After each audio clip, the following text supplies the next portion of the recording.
नमस्कार मित्रों, myself Shiva Chauhan and recently I am doing my graduation from Hansraj college Delhi university. और अपनी ग्रेजुएशन के साथ मैं क्लास 10th की सोशल साइंस के चैप्टर्स डिटेल्ड एक्सप्लेनेशन के साथ इस चैनल पर अपलोड कर रहा हूं। मैंने हिस्ट्री का चैप्टर नंबर 1 अपलोड कर दिया है और आज जियोग्राफी का chapter number 1 resources and development आपको पढ़ाने वाला हूं। यहाँ पर मैं डिटेल्ड तरीके से फ्लो चार्ट्स के साथ और नोट्स के साथ चैप्टर्स को एक्सप्लेन कर रहा हूं। आप देख सकते हैं एक बार मेरे नोट्स की क्वालिटी किस तरीके से मैंने सारी एनसीईआरटी जो है जिन्हें मर्ज कर दिया है इन टॉपिक्स, और उसी के साथ फ्लो चार्ट्स बनाकर मैं आपको सारी चीजें एक्सप्लेन करने वाला हूं। फोटोज, ग्राफ्स, सारी चीजें इसमें कवर अप होने वाली हैं। तो आपको जो social science, history, geography tough लगती है वो बिल्कुल मैं इजी फॉर्मेट में आपको पढ़ाने वाला हूं। तो अगर आप भी हैं क्लास 10th में या पढ़ना चाहते हैं क्लास 10th की सोशल साइंस, इस चैनल को सब्सक्राइब कर सकते हैं, साथ ही साथ अपने फ्रेंड के साथ शेयर करें जिससे मुझे भी और ज्यादा मोटिवेशन मिलेगा आप सभी के लिए वीडियोस बनाने का। तो आज चलिए शुरू करते हैं हमारा रिसोर्सेज एंड डेवलपमेंट, जो कि है जियोग्राफी का चैप्टर नंबर 1। सबसे पहले समझते हैं रिसोर्सेज होते क्या हैं। तो रिसोर्सेज वो सारी चीजें होती हैं जो कि हमारी ह्यूमन नीड्स को फुलफिल करें, और ह्यूमन नीड्स को फुलफिल करने के साथ में सेटिस्फाइंग अवर नीड्स, उसके साथ में वो चीज़ों में क्या क्वालिटीज़ होनी चाहिए, वो चीज़ें टेक्नोलॉजिकली एक्सेसिबल होना चाहिए, इकोनॉमिकली फिजिएबल होना चाहिए, कल्चरली एक्सेप्टेबल होना चाहिए, और उन सभी चीज़ों को हम क्या कहेंगे, रिसोर्सेज कहेंगे। तो क्या चीज़ होगी, सबसे पहला वो हम सभी के लिए वैसी टेक्नोलॉजी होनी चाहिए जिससे हम उन चीज़ों को यूज़ कर पाएँ। जैसे कि अभी हमारे पास में वाटर है, वाटर से क्या बनता है, वाटर किससे बनता है, H2O से। तो H2O में से हम यदि हाइड्रोजन निकाल लें तो उससे हम एनर्जी का एक बहुत बढ़िया सोर्स बन सकता है, जिससे व्हीकल्स और कई सारी चीजें चल सकती है, मशीनरीज चल सकती हैं। लेकिन क्योंकि हमारे पास एप्रोप्रिएट टेक्नोलॉजी नहीं है तो हम उसका यूज नहीं कर पा रहे। तो इसीलिए वो सारी चीज जो कि सेटिस्फाई कर दे हमारी नीड्स, बस उसी के साथ साथ हमारी टेक्नोलॉजिकली भी वो हमारे लिए एक्सेसिबल होना चाहिए, इकोनॉमिकली फिजिएबल हो। कई सारी चीजें हैं जो कि हम कर तो सकते हैं, टेक्नोलॉजिकली एक्सेसिबल है, बट वो चीज इकोनॉमिकली फिजिएबल नहीं है, उन चीजों को करना महंगा है, तो वो हमारे रिसोर्सेज के फॉर्म में अनफिट होगा। जैसे कि हम सोलर एनर्जी का यूज कर सकते हैं, लेकिन क्या है वो थोड़ा सा एक फर्स्ट टाइम पर उसमें इन्वेस्टमेंट ज्यादा लगता है, तो वो एक्सपेंसिव है, तो इकोनॉमिकली लोगों के लिए फिजिएबल नहीं है। कल्चरली एक्सेप्टेबल भी चीजें होना चाहिए, यानी कि जो सोसाइटी है वो उसे एक्सेप्ट करे, तभी वो चीज हमारे लिए रिसोर्स होगी। तो वो सारी चीज जो कि हमारी नीड्स को सेटिस्फाई कर देती हैं और इकोनॉमिकली फिजिबल होती हैं और कल्चरली एक्सेप्टेबल होती हैं और टेक्नोलॉजिकली एक्सेसिबल होती है, उन्हें हम रिसोर्सेज कहते हैं। रिसोर्सेज को 2 पार्ट्स में हम यहाँ पर ब्रॉडली डिवाइड करके देखेंगे। First is natural resource and another one is human resource. अब नेचुरल रिसोर्स जो होते हैं वो 2 तरीके से डिवाइडेड हैं। एक तो होते हैं रिन्यूएबल रिसोर्स, यानी कि जो रिन्यू हो जाएंगे, यानी एक बार हमने यूज किया तो बाद में फिर से वो रिन्यू हो जाएगा। और नॉन रिन्यूएबल रिसोर्स, यानी कि हमने एक बार यूज कर लिया और उसके बाद में फिर वो वापस से अगर रिन्यू होगा तो काफी ज्यादा टाइम लगेगा, 100,000 ऑफ ईयर उसमें लग जाएंगे। तो रिन्यूएबल रिसोर्स कौन कौन से होते हैं, जो कि कंटिन्यूअस होते हैं। पहला फ्लो, विंड और वाटर, ये सारी चीजें क्या हो गई, हमारी रिन्यूएबल रिसोर्स हो गए। अब रिन्यूएबल रिसोर्सेज में एक और है बायोलॉजिकल रिसोर्स। बायोलॉजिकल रिसोर्स में आते हैं नेचुरल एंड वाइल्ड लाइफ। अब नेचुरल जो है वो है लाइक वेजिटेशंस, फॉरेस्ट, ट्रीज, तो ये क्या है हमारे नेचुरल हो गए। और वाइल्ड लाइफ क्या हो गया, यानी कि जो जंगल है जहां पर एक वाइल्ड लाइफ सेंचुरी बनी हुई है, तो ये सारे भी हमारे नेचुरल रिसोर्सेज हो जाते हैं। उसके बाद में नेचुरल रिसोर्स डिवाइडेड है नॉन रिन्यूएबल रिसोर्सेज में।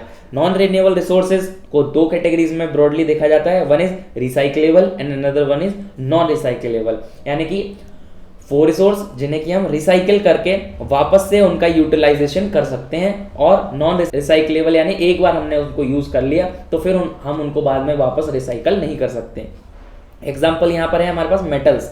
जैसे कि मेटल हमारे पास में है, तो मेटल जब हमने एक चीज कोई बना ली, मान लीजिए उसका गेट बन गया, और फिर जब वो गेट का हमारा यूटिलाइजेशन कंप्लीट हो गया तो हम उसको कबाड़ी वाले को बेच देते हैं, फिर वो वापस से रिसाइकिल हो जाती है और वो हमारे यूटिलाइजेशन में आ जाती है। हो सकता है कई बार उसकी क्वालिटी कम हो जाए, लेकिन उसका यूटिलाइजेशन होता रहता है। तो इस तरीके से ये चीजें क्या है, रिसाइक्लेबल होती हैं। लेकिन कुछ चीजें नॉन रिसाइक्लेबल होती हैं, जैसे कि फॉसिल फ्यूल्स, पेट्रोलियम, कोयला, इनको हम एक बार अगर यूज कर लेंगे तो वो क्या हो जाएंगी, खत्म हो जाएंगी, तो वो नॉन रिसाइक्लेबल हो जाती हैं। और उसके बाद में जब वो रिन्यू होंगी तो उसमें काफी ज्यादा ईयर्स लगते हैं, तो इसीलिए ये हमारे पास क्या है, लिमिटेड है। और उसके बाद में ये चीज भी लिमिटेड है, लेकिन इसको हम रिसाइकिल कर सकते हैं। अब बात आती है ह्यूमन रिसोर्स की, तो हम सभी ह्यूमन भी रिसोर्सेज हैं, क्योंकि हम ही हैं जो कि जितने भी सारे रिसोर्सेज हैं उनका यूटिलाइजेशन कर रहे हैं। तो ह्यूमन रिसोर्स को 2 कैटेगरीज में डिवाइड किया गया है, structures and institution and quality and quantity. उसके बाद में जो हमने देख लिया 1.1, जिसमें हमने क्या देख लिया, क्लासिफिकेशन ऑफ रिसोर्सेज, ये हमारा 1.2 था,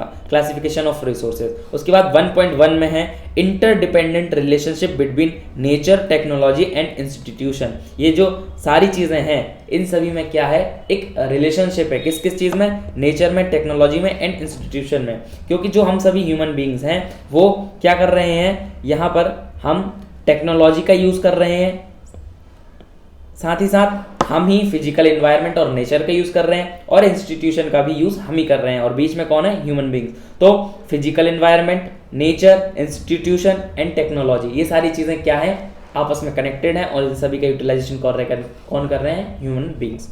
उसके बाद नेक्स्ट जो है वो है रिसोर्सेज जितने भी हैं उन्हें तो इस तरीके से ये हो गए बायोटिक, और दूसरा क्या है, एबायोटिक। एबायोटिक यानी कि जो कि कंपोज होते हैं of non living things like rocks, metals, etc, तो ये हम एबायोटिक के अंदर आ जाएगा। उसके बाद सेकंड है on the basis of accessibility, यानी कि वो जो रिसोर्स है वो कितने टाइम के लिए चलेगा, उसका लाइफ स्पेन क्या है, अगर वो कुछ टाइम बाद खत्म हो जाएगा, क्या वो रिन्यू हो जाएगा, तो उसके बेस पर डिवाइड होगा रिन्यूएबल और नॉन रिन्यूएबल। अब रिन्यूएबल कौन सी चीज होती है, जो कि रिप्रोड्यूस हो जाती है बाय फिजिकल, केमिकल और मैकेनिकल प्रोसेस, यानी एक बार हमने उसको यूज किया और वो चीज वापस से रिप्रोड्यूस कर दी जाएगी इन सभी प्रोसेस के थ्रू, या फिर वो फिजिकली अपने आप भी रिप्रोड्यूस होती रहेगी, या फिर हम उसमें कोई केमिकल प्रोसेस कर दें जिससे कि वो वापस से चीज बन जाए, या कोई मैकेनिकल प्रोसेस हो जाए जिससे वो वापस चीज बन जाए। ये रिप्लेनाइजेबल रिसोर्सेज कहलाते हैं, like solar energy, wind energy, water, forest, wild life, ये सारी चीजें क्या होती हैं, वापस से रिन्यू हो जाती हैं।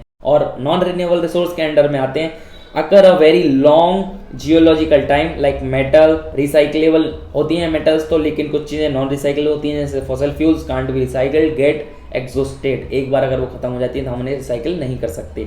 Then next is on the basis of ownership, यानी कि जो रिसोर्स है उसकी ऑनरशिप किसके पास है, उसका ऑनर कौन है। तो यहाँ पर किस किस बेसिस पर डिवाइड होगा, इंडिविजुअल, क्या वो जो रिसोर्स है वो किसी इंडिविजुअल पर्सन की ओनरशिप में आता है, या कम्युनिटी की ओनरशिप में आता है, या वो नेशन की ओनरशिप में आता है तो वो नेशनल रिसोर्स कहलाएंगे, या फिर वो इंटरनेशनल ओनरशिप के अंडर आता है, यानी कि वो उसकी ओनरशिप, उसका मालिक कौन है। सो यहाँ पर सबसे पहले किस बेसिस पर है, इंडिविजुअल बेसिस पर ओन प्राइवेट प्रॉपर्टी होती है, लाइक लैंड हो गए, प्लॉट्स हो गए, हाउस हो गए, प्लांटेशन के बड़े बड़े फार्म हो गए, तो पॉस्चर हो गए, पॉन्ड्स हो गए, वाटर वेल्स हो गए, ये सारी चीजें इंडिविजुअल प्राइवेट रिसोर्सेज कहलाते हैं। उसके बाद में कम्युनिटी के रिसोर्सेज कौन से होते हैं, अगर विलेजेस में हम देखें तो कॉमन ग्रेजिंग ग्राउंड होते हैं, जहां पर हर व्यक्ति के, किसी भी व्यक्ति के गाय या किसी भी व्यक्ति के जानवर के लिए यहाँ पर उनको जो खाना है वो मिल जाएगा। उसके बाद में वरियल्स ग्राउंड होते हैं, पॉन्ड्स होते हैं, ये सभी क्या होते हैं, ये कम्युनिटी के होते हैं, जितने भी लोग उस गांव के हैं उन सारे लोगों के होते हैं। कुछ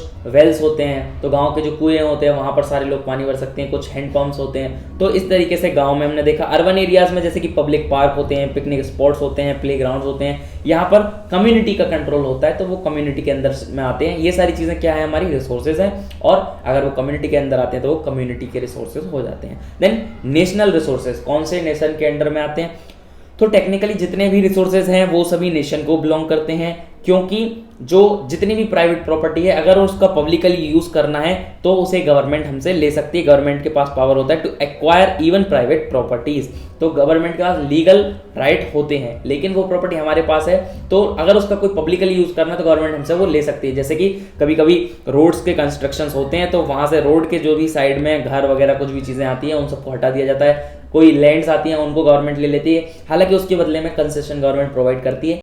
अब जितने भी मिनरल्स होते हैं, वाटर रिसोर्सेज होते हैं, and forest and wild life, land with in the political boundaries, जितनी भी चीज़ें हैं ये क्या कुछ भी पॉलिटिकल बाउंड्री के अंदर, किसी भी कंट्री के पॉलिटिकल बाउंड्री के अंदर, तो वो किसका हो जाएगा, गवर्नमेंट का हो जाएगा। साथ ही साथ oceanic area up to 12 nautical miles, 12 nautical miles कितना होता है, 22.2 किलोमीटर्स। इतने जितनी भी जैसे बाउंड्री है उसके बाद में जो भी एरिया 22.2 किलोमीटर के अंदर आएगा वो कोस्टल ओशियंस उस नेशन की बाउंड्री के नेशन के ही होंगे, और उसी के साथ वहां पर जो भी चीजें रिसोर्सेज अवेलेबल होंगे वो सभी उस नेशन के ही होंगे, नेशन की बाउंड्री के साथ जो भी कनेक्टेड होंगे 22 किलोमीटर के। नेक्स्ट इज इंटरनेशनल, तो वो सारे रिसोर्स जो कि 200 न्यूटिकल माइल्स के बाद होते हैं और ओपन सीज होते हैं, उन सभी पर इंटरनेशनल इंस्टीट्यूशंस का कंट्रोल होता है। अब अगर कोई भी नेशन उन सारी चीजों को 200 न्यूटिकल माइल्स के बाद के ओशियन को यूज करना चाहता है तो उसे सबसे पहले इंटरनेशनल इंस्टीट्यूशंस की परमिशन लेनी होगी। तो ये हमने देख लिया on the basis of ownership. Next is on the basis of status of development, means जो भी रिसोर्स है वो किस स्टेज पर है, क्या वो डेवलप्ड हो चुका है, क्या वो अभी स्टॉक है, क्या वो यूटिलाइजेशन के लिए अभी रेडी है या वो फ्यूचर में रेडी हो जाएगा, तो उसका स्टेटस क्या है किसी भी रिसोर्स का, तो उसके बेस पर भी रिसोर्स डिवाइड होते हैं। अब one is potential resource, another one is developed resource, another one is stock and another one is reserves. तो सबसे पहले हम देखते हैं पोटेंशियल रिसोर्सेज क्या होते हैं। वो सारे रिसोर्सेज जो कि किसी रीजन के अंदर फाउंड किए जा चुके हैं बट अभी उनका यूटिलाइजेशन नहीं हो रहा है, और यूटिलाइजेशन क्यों नहीं हो रहा है, क्योंकि वो या तो टेक्नोलॉजिकली लोगों के लिए अवेलेबल नहीं होंगे या इकोनॉमिकली थोड़े एक्सपेंसिव हो गए। जैसे कि western part of India particularly Rajasthan और गुजरात में कई सारा पोटेंशियल है सोलर एनर्जी के लिए, क्योंकि वहां पर धूप ज्यादा है तो वहां पर सोलर एनर्जी बहुत अच्छे से प्रोड्यूस की जा सकती है, बट अभी वहां पर सिस्टम प्रॉपरली डेवलप नहीं हुआ है। तो ये पोटेंशियल रिसोर्स है कि जब भी सिस्टम यहाँ पर डेवलप हो जाएगा तो यहाँ पर पोटेंशियल है सोलर एनर्जी के लिए। तो इस तरीके से इन रिसोर्स को क्या कहेंगे हम, पोटेंशियल रिसोर्स कहेंगे। अब डेवलप्ड रिसोर्स कौन से होते हैं, जो कि फुल्ली डेवलप्ड है और उनका यूटिलाइजेशन भी हो रहा है। Resources which are served as their quality and quantity have been determined for utilization. The development of resources depend on the technology and the level of their feasibility. कोई भी resource का कब होगा, जब वो टेक्नोलॉजिकली हमारे पास होगा या फिर वो फिजिबिलिटी यानी वो इकोनॉमिकली लोगों के लिए एक्सेसिबल इतना ही होगा जितना लोग दे सकते हैं, यानी ज्यादा महंगा नहीं होगा। तो ये हो गया डेवलप्ड रिसोर्स। उसके बाद स्टॉक क्या होते हैं, स्टॉक यानी कि materials in environment which have the potential to satisfy human needs but human beings do not have appropriate technology to access these resources. Like water is compound of two gases, hydrogen and oxygen, but hydrogen जो gas है उसे हम अभी अलग करके उसका energy के लिए यूटिलाइजेशन नहीं कर पा रहे हैं। उसका हम एनर्जी के लिए यूटिलाइजेशन बहुत अच्छे तरीके से कर सकते हैं, उसे मशीन्स, कार्स, बहुत सारी चीजें चल सकती हैं, लेकिन क्योंकि टेक्नोलॉजी अभी हमारे पास। Next is reserves. रिजर्व्स क्या होते हैं, वो चीजें जो कि can be put use with the help of existing technical know and how, यानी कि हम उन चीजों को existing technical know and how से यूज कर सकते हैं। हमारे पास टेक्नोलॉजी है but this has not been started used for, मतलब कि उनका यूज अभी स्टार्ट नहीं किया है और उन्हें हमने फ्यूचर के लिए स्टोर करके रख रखा है, तो वो क्या कहलाते हैं, रिजर्व्स कहलाते हैं। जैसे कि रिवर वाटर है, वहां से हम हाइड्रो इलेक्ट्रिसिटी प्रोड्यूस कर सकते हैं, हाइड्रो इलेक्ट्रिक करंट प्रोड्यूस कर सकते हैं, पावर प्रोड्यूस कर सकते हैं, जिससे कि हम बहुत ज़्यादा एनर्जी को सेव करेंगे, कोयले को सेव करेंगे। तो फिर ये क्यों नहीं किया जा रहा है, ये एक लिमिटेड लेवल पर क्यों है, क्योंकि अभी शायद हो सकता है वो एक्सपेंसिव हो या फिर लोगों को उसके बारे में इतनी ज़्यादा समझ ना हो, तो फिर अभी उसको हम लिमिटेड वे पर यूटिलाइज कर रहे हैं, लेकिन हो सकता है कि इसको फ्यूचर में ज़्यादा अच्छे से यूटिलाइज किया जाएगा, तो वो क्या कहलाते हैं, रिजर्व्स कहलाते हैं। Now next is development of resource. देखिए जो जितने भी हमारे पास रिसोर्सेज अवेलेबल हैं उन सभी रिसोर्सेज का सस्टेनेबल डेवलपमेंट होना बहुत ज़्यादा इंपॉर्टेंट है। मींस वो सभी रिसोर्स हमारे लिए सस्टेनेबली डेवलप होना चाहिए, आज हम उनका यूज़ कर रहे हैं, साथ ही साथ वो रिजर्व होना चाहिए ताकि हम फ्यूचर जनरेशन्स के लिए भी उन्हें छोड़कर जा सकें। क्योंकि हम अगर रिसोर्सेज पर बहुत ज़्यादा प्रेशर करेंगे तो वो रिसोर्स क्या हो जाएंगे, ख़त्म हो जाएंगे, एग्जॉस्ट हो जाएंगे। तो इसीलिए हम रिसोर्सेज को यूटिलाइज तो करें, लेकिन इस तरीके से यूटिलाइज करें कि रिसोर्सेज को हार्म ना हो। तो इसीलिए जो रिसोर्सेज हैं उनका डेवलपमेंट होना और एक सस्टेनेबल डेवलपमेंट होना वो बहुत ज़्यादा इंपॉर्टेंट है, क्योंकि जितने भी रिसोर्सेज हैं वो फ्री गिफ्ट हैं, हमारे लिए फ्रीली अवेलेबल हैं। साथ ही साथ ये जो हमारी क्वालिटी ऑफ लाइफ है उसके लिए बहुत ज़्यादा इंपॉर्टेंट है, क्योंकि हम ह्यूमन लाइफ को विदाउट रिसोर्स नहीं देख सकते, क्योंकि अगर रिसोर्सेज नहीं होंगे तो हमारी नीड्स कैसे पूरी हो पाएंगी, तो फिर ह्यूमन लाइफ ही एग्जिस्ट नहीं कर पाएगी। तो क्या मेजर प्रॉब्लम है जो कि डेवलपमेंट, सस्टेनेबल डेवलपमेंट को रोक रही हैं। उन मेजर प्रॉब्लम्स के बारे में देखते हैं, like accumulation of resources in few hands. कुछ ही लोगों के पास में बहुत सारे रिसोर्सेज हैं, फ्यू हैंड्स में बहुत सारे रिसोर्सेज हैं, तो इससे प्रॉब्लम आती है। साथ ही साथ depletion of resources for satisfying the greed of few individual, जैसे कि कुछ लिमिटेड लोगों के पास में रिसोर्सेज के राइट्स हैं, रिसोर्सेज हैं, तो वो उनका क्या करते हैं, डिप्लेशन करते हैं, जिससे कि वो सोचते हैं ज़्यादा से ज़्यादा मनी अर्न कर सकें। साथ ही साथ में जो इंडिस्क्रिमिनेट एक्सप्लॉइटेशन हो रहा है रिसोर्सेज का, उसके कारण कई सारी प्रॉब्लम्स आ रही हैं, जैसे कि global ecological crisis like global warming, ozone layer depletion, environment pollution, land degradation. तो ये किस कारण से आ रही हैं, indiscriminate use of resources. Resources पर जब ओवर प्रेशर होगा तो रिसोर्सेज के ओवर प्रेशर होने के कारण ये सारी प्रॉब्लम्स आएंगी। जैसे कि अगर कोई फैक्ट्री है, उसके पास में कोयले से चलती है, तो वो बहुत ज़्यादा पॉल्यूशन अगर कर रही है तो उसे प्लांट्स भी लगाना चाहिए। तो क्या हो पाएगा, एक सस्टेनेबल डेवलप्ड तरीके से हमारा उनका प्रॉपर ट्रीटमेंट करके उनको फिर रिलीज करें, जिससे कि वो ना तो हमारे किसी अनदर रिसोर्स को हार्म करे, ना हमारी ह्यूमन रिसोर्स को हार्म करे। तो इस तरीके से अगर हम रिसोर्सेज का यूटिलाइजेशन करेंगे तो वो क्या होगा, सस्टेनेबल डेवलपमेंट होगा। अब ये वाली जो डेफिनेशन है वो इंपॉर्टेंट है। सस्टेनेबल डेवलपमेंट की जो फुल डेफिनेशन है आपको बिल्कुल याद करके रखना, development should take place without damaging the environment and development in the present should not compromise with the needs of future generation। यानी जो भी डेवलपमेंट आज चल रहा है, जो भी रिसोर्सेज को आज हम यूटिलाइज कर रहे हैं, हमारे पास अवेलेबल हैं, उनको इस तरीके से यूज़ करना है ताकि वो फ्यूचर जनरेशन के लिए भी बचे रहें। अब हमने यहाँ पर प्रॉब्लम्स देख ली, इनका सॉल्यूशन कैसे होगा। सॉल्यूशन होगा जब रिसोर्सेज इक्वली लोगों में डिस्ट्रीब्यूट होंगे। Equal distribution of resources can be essential for the sustained quality of life and global piece. तो इससे लोगों की क्वालिटी ऑफ लाइफ भी सस्टेन रहेगी, साथ ही साथ ग्लोबल पीस भी रहेगी। नेक्स्ट इज, अब जो रिसोर्सेज के डिप्लेशन को बचाने के लिए, सस्टेनेबल डेवलपमेंट के लिए क्या क्या स्टेप्स लिए गए, तो वो एक मेजर स्टेप जो लिया गया है वो Rio de Janeiro earth summit 1992 में लिया गया। सबसे जो मेजर स्टेप है for the reservation, for the reserving resources which are available on our earth. तो उन सभी रिसोर्सेज को बचाने के लिए, उन सभी रिसोर्सेज का संरक्षण करने के लिए क्या चीज़ें स्टेप्स लिए गए, वो 1992 में 100 heads of state met in Rio de Janeiro in Brazil. Brazil में जितने भी 100 कंट्रीज के हेड थे वो मिले। It was first international summit to sustainable development और टू रिजर्व द रिसोर्सेज।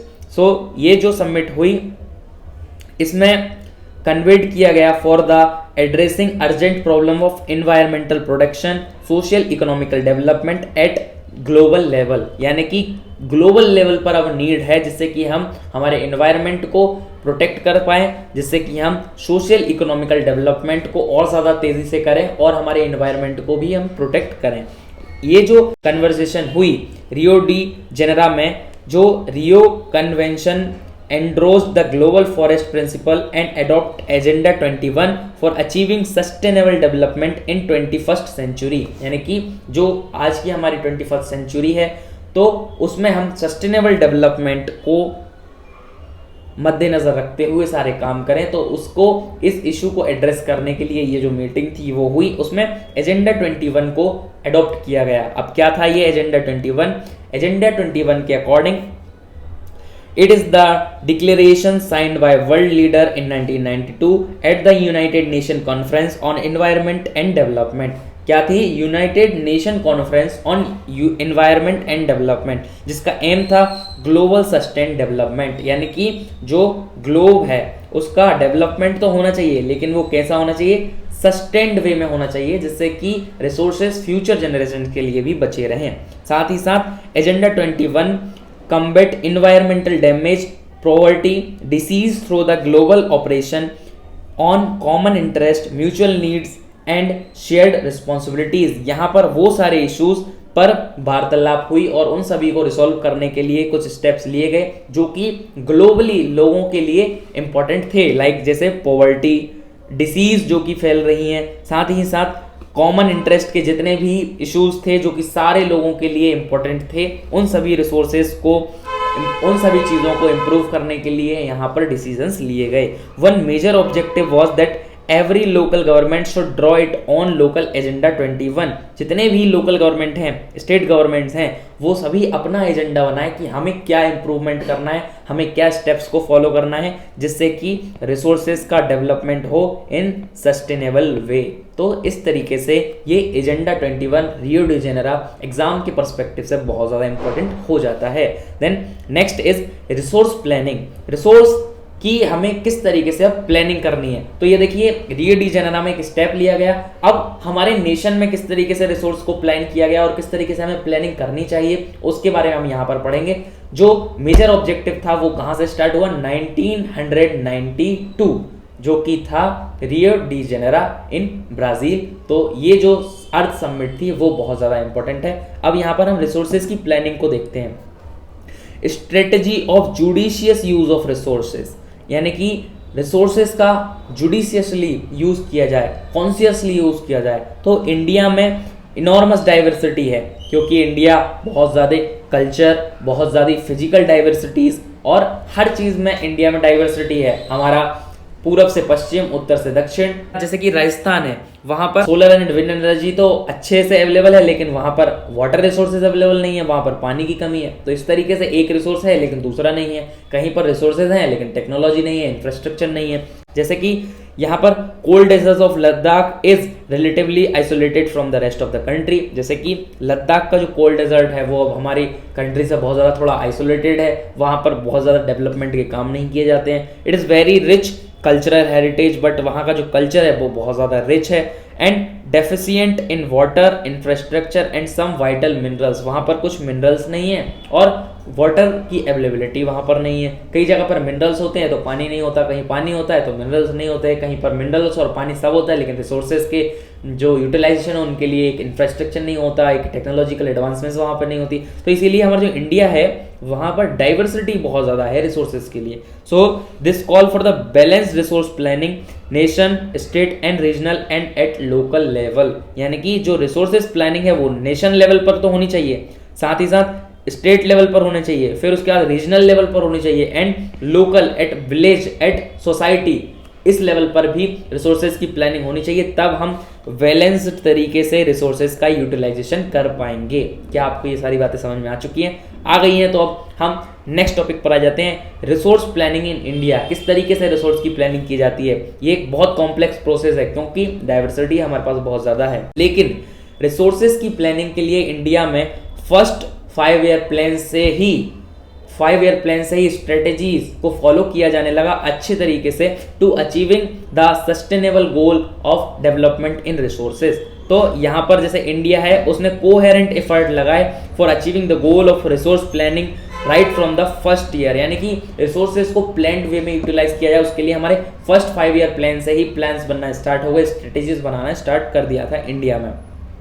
अब रिसोर्सेज की प्लानिंग किस तरीके से किया जाती है? सबसे पहले तो क्या किया जाता है, identification and inventory of resources, कि क्या किस प्लेस पर कौन सा रिसोर्स अवेलेबल है, क्या वो रिसोर्स जो है वो हम उसको यूटिलाइज कर पाएंगे, तो वो क्या हमारे लिए इकोलॉजिकली एक्सेसिबल हो पाएगा, क्या वो रिसोर्स एक लॉन्ग टर्म में हमारे लिए बेनिफिशियल होगा। तो इस तरीके से सबसे पहले क्या करना पड़ता है, आइडेंटिफिकेशन करना पड़ता है रिसोर्सेज के बारे में। जैसे कि किसी प्लेस पर पानी तो अवेलेबल है लेकिन बहुत कम अवेलेबल है, तो वहाँ पर अगर हमने बहुत ज़्यादा मशीनरीज लगा दी और पानी हो सकता है 10 साल के लिए वहाँ पे अवेलेबल है और हमने वहाँ पर बहुत ज़्यादा इन्वेस्टमेंट कर दिया तो वो फिर हमारा बेकार हो जाएगा। तो इस तरीके से रिसोर्सेज के लिए जो रिसोर्सेज हैं उनका जो आइडेंटिफिकेशन है उसके साथ साथ सारी प्रोसेसेस, सारी चीज़ों को समझना पड़ता है। तो उसके लिए सर्वे होते हैं, मैपिंग होती है, क्वांटिटेटिव एंड क्वालिटेटिव एस्टिमेशन होता है कि क्वांटिटी कितनी वहाँ पर होगी उस चीज़ की, क्वालिटी कैसी है उस चीज़ की, and measurement of the resources की रिसोर्सेज कितने हैं। तो ये सबसे पहला हमारा पार्ट रहेगा रिसोर्सेज प्लानिंग का। उसके बाद में evolving a planning structure endowed with the appropriate technology, यहाँ पर फिर प्लान होता है कि किस तरीके से हम उसका यूटिलाइज करेंगे रिसोर्स का।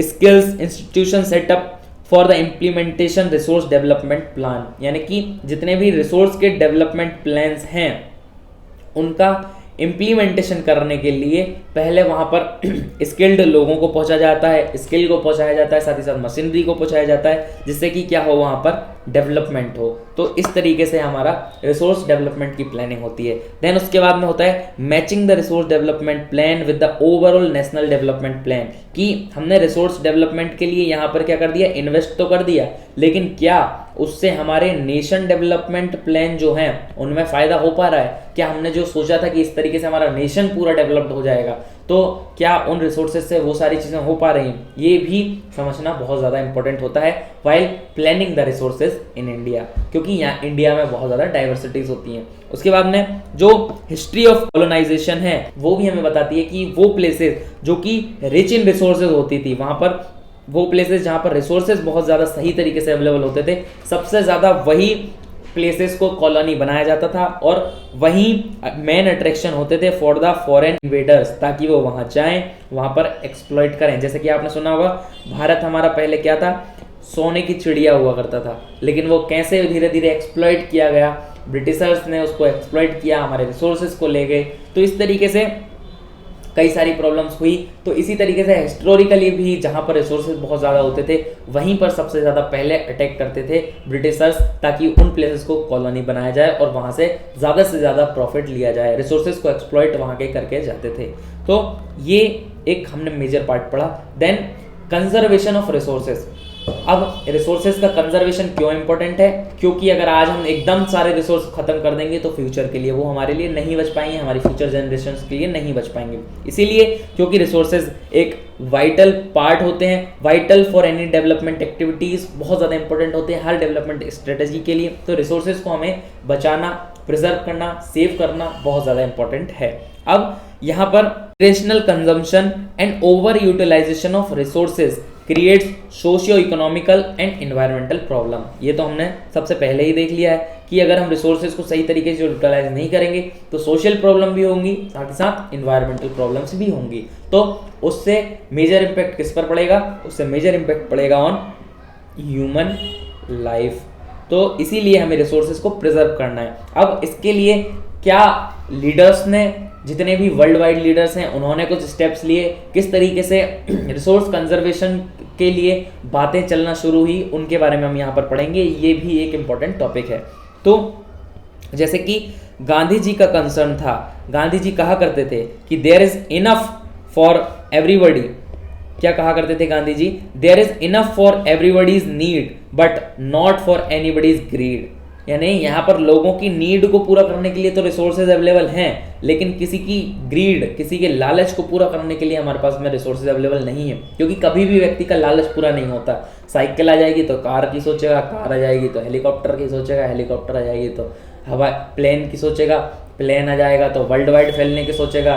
तो मतलब व्यक्ति की जो ग्रीड है वो कभी खत्म नहीं हो सकती। इसीलिए हम व्यक्ति की नीड्स को पूरा कर सकते हैं, उसकी ग्रीड को पूरा नहीं कर सकते, ये गांधी जी ने कहा था। इसीलिए उन्होंने कहा कि रिसोर्सेज का कंजर्वेशन करना बहुत ज़्यादा इंपॉर्टेंट है। गांधी जी जो थे वो मास प्रोडक्शन के अगेंस्ट थे, यानी कि एक ही व्यक्ति बहुत सारा प्रोडक्शन कर दे उसके तो वो अगेंस्ट थे, लेकिन वो साथ में थे किसके? The production by the masses, यानी कि जितने भी लोग हैं, इंडिविजुअल लोग, वो प्रोडक्शन करें और वो फिर ज्यादा प्रोडक्शन करें। यानी कि मास प्रोडक्शन नहीं चाहिए उन्हें, क्या चाहिए? प्रोडक्शन बाय मासेस चाहिए। इसके गांधी जी साथ थे, जिससे क्या होगा? इक्विटेबल डिस्ट्रीब्यूशन ऑफ रिसोर्सेज होगा। हाँ, इक्विटेबल होगा डिस्ट्रीब्यूशन ऑफ रिसोर्सेज। तो रिसोर्सेज जब बराबर से लोगों के पास में डिस्ट्रीब्यूटेड होंगे तो फिर लोग उसका ज्यादा से ज्यादा फायदा उठा पाएंगे, लोगों के लाइफ स्टैंडर्ड्स इंप्रूव हो पाएंगे। Then, at the international level, the Club of Rome advocate the resource conservation for the first time in more systematic way in 1968. 1968 में क्लब ऑफ रोम ने भी सिस्टमेटिक तरीके से इंटरनेशनल लेवल पर resources को conserve करने की बात रखी। वो सबसे पहले तो हमने गांधी जी का देख लिया कि इन्होंने भी रिसोर्स कंजर्वेशन के बारे में बातें रखी। उसके बाद में हम क्लब ऑफ रोम ने रखी 1968 में। अब ये 1 मार्कर के अकॉर्डिंग भी इंपॉर्टेंट है, साथ ही साथ लॉन्ग आंसर क्वेश्चन के लिए भी इंपॉर्टेंट है, तो इसे हमें ध्यान से पढ़ लेना है। ये जो सारे पॉइंट्स है ना भाई, ये पॉइंट्स अगर आप एग्जाम में लिख कर आ गए, क्वेश्चन आया और मैंने जितने भी आपको पीडीएफ में पॉइंट टू पॉइंट आपको बताए उनमें से आप एक एक वर्ड अगर पॉइंट के आपको याद रहे, हेडिंग आउटलाइन याद रही और आप अगर पॉइंट टू पॉइंट आंसर लिख कर आ गए ना तो एग्जामिनर खुश हो जाएगा और आपको नंबर आउट ऑफ देगा। तो इसीलिए सारे पॉइंट्स को ध्यान में रखिए और अच्छे से उन्हें समझते हुए चलना है। आप नोट भी कर सकते हैं, नोट करते हुए चलिए, नोटबुक के साथ में पढ़िए, वीडियो को अच्छे से देख कर पढ़िए। तो मज़ा आ रहा होगा, होप करता हूँ आपको, और अगर मज़ा आ रहा होगा जल्दी से फटाफट से फ्रेंड्स के साथ शेयर कर दें यार, क्योंकि हमें इस चैनल को बहुत ज़्यादा ग्रोथ देनी है। तो इसके लिए आपको शेयर तो करना ही पड़ेगा, सब कुछ आपके हाथ में, फटाफट से शेयर करें। और हम बढ़ते हैं नेक्स्ट, कौन व्यक्ति थे या कौन इंस्टीट्यूशन था जिसने रिसोर्स कंजर्वेशन के लिए बात की। 1974 गांधीयन फिलॉसफी को साथ में लेकर once again presented by Schumacher in his book small is beautiful. अब ये सेचुमार हैं, सुमेकर हैं, क्या है ये वर्ड की प्रोनाउंसिएशन सही नहीं आ रही है, लेकिन सेक्यूमर ने सबसे पहले लिखी स्मॉल इज ब्यूटीफुल बुक, जिसमें गांधीयन प्रिंसिपल को भी उन्होंने ऐड किया कि जो रिसोर्सेज है उनका यूज क्या होना चाहिए, सस्टेनेबल वे पर होना चाहिए। कब लिखी उन्होंने? 1974, शूमेकर इनका नाम था। Then the Brundtland commission report आई इन 1987, जिसने भी इंट्रोड्यूस किया the concept of sustainable development at global level, and उन्होंने भी अपनी एक बुक पब्लिश की entitled by our common future. Our common future किसने? ब्रुटलैंड कमीशन की रिपोर्ट जो आई थी, उन्होंने एक बुक पब्लिश की थी इन 1987, और वो किस लिए थी? ताकि रिसोर्सेज का सस्टेनेबल डेवलपमेंट हो पाए, और उनकी जो बुक थी उसका नाम था आवर कॉमन फ्यूचर।